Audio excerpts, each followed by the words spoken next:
ఒక్క క్షణం గుండె అలా ఆగి కొట్టుకుంది. హార్ట్ అటాక్ అంటే ఏంటో అనుకున్నానమ్మా. ఇలాంటి అటాకులు జరిగితేనే తెలుస్తుందమ్మా. అంకుల్ కంగారు పడకండి. మీరు సింపుల్గానే చెప్తారమ్మా. కళ్ళ ముందు సిచ్యువేషన్ అలా ఉందా చెప్పండి. అయినా ఈ వేషం ఏంటమ్మా? మీరు సైరాబానేంటి? ఇక్కడ ఏం జరుగుతుందో నాకేం అర్థం కావటం లేదు. అంకుల్ ముందు మీరు రిలాక్స్ అవ్వండి. ఏమైందో మీరు ముందు చెప్పండి అమ్మా. ఏం లేదు అంకుల్, బావ నేను తప్పు చేశానని జాబ్ నుంచి తీసేశారు కదా. మీరు తప్పు చేయలేదు కదమ్మా. బావ దృష్టిలో నేను చేసినట్టే ఉంది కదా అంకుల్. ఎవరో చేసిన ద్రోహానికి మీరు బలైపోయారు. ఎవరో కాదంకుల్, చేసింది ఆ సామాన్యే. ఆవిడ? అవునంకుల్, అదే చేశానని దాని నోటితోనే నాకు చెప్పింది. అమ్మో, ఎంత పని చేసింది? అది చేస్తూ ఉంటే నేను చూస్తూ ఊరుకుంటాను అంకుల్.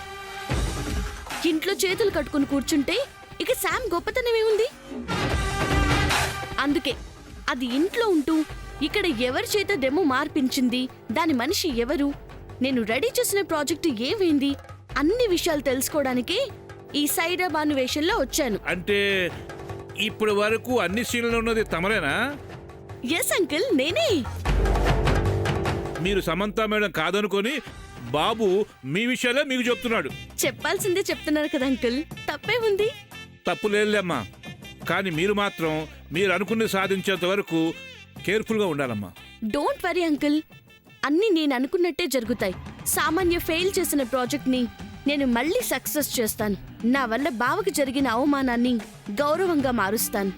మళ్ళీ నేను అసిస్టెంట్ మేనేజర్గా నా బావ ముందు నిలబడతాను అంకుల్. దానికి నా వైపు నుంచి ఎలాంటి సపోర్ట్ కావాలన్నా నేను ఇస్తానమ్మా. Thanks uncle. All the best Samantha madam.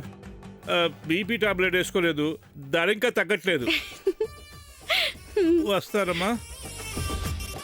Samantha madam, ఏంటి అంకుల్? ముసుగేసుకోండి. నా రూమ్ లో ముసుకెందుకు అంకుల్? బయటికి కూడా వెళ్తుంటావు కదమ్మా.